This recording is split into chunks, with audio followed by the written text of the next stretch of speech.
તો રાજકોટમાં સિટી બસના અકસ્માત બાદ સુરત પોલીસ એક્શનમાં આવી છે। ટ્રાફિક પોલીસે સુરતમાં વીઆર મોલ પાસે ડ્રાઈવરોનું ચેકિંગ કર્યું। સિટી બસના ચાલકો નશામાં છે કે નહીં તે જાણવા માટે હાથ ધરાયું ચેકિંગ। બ્રેથ એનાલાઇઝર મશીનની મદદથી ડ્રાઈવરોની ચકાસણી કરાઈ।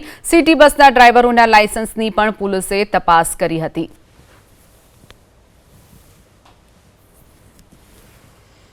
હાલમાં ઓવર સ્પીડિંગ અને ડ્રિંક એન્ડ ડ્રાઈવના જે બનાવો બને છે, જેમાં આમ જનતાને ભોગ બનવું પડે છે, એના અનુસંધાનમાં બીઆરટીએસની બસોના ડ્રાઈવરોનું ડ્રિંક એન્ડ ડ્રાઈવ અંગેનું ચેકિંગની એક ટીમ બનાવી અને અમને સૂચના આપવામાં આવેલી હતી। જે અનુસંધાને આજરોજ વીઆર મોલની સામે આવેલા બીઆરટીએસ બસ સ્ટેન્ડ તથા આજુબાજુના બીઆરટીએસ બસ સ્ટેન્ડની અંદર જે બસો આવે છે એને રેન્ડમલી એના ડ્રાઈવરોના ડ્રાઇવિંગ લાયસન્સ અને એમનું બ્રેથ એનાલાઇઝર વડે અમે ચેકિંગ કરેલ છે, જેમાં કોઈ પણ ડ્રાઈવર ડ્રિંક એન્ડ ડ્રાઈવ કરતો મળી આવેલ નથી। અને જો મળી આવેલો હોત તો એના માટે કાયદેસરની કાર્યવાહી કરવા માટે અમને જે સૂચના મળેલી હતી એ અનુસંધાનમાં કાર્યવાહી કરવાના હતા।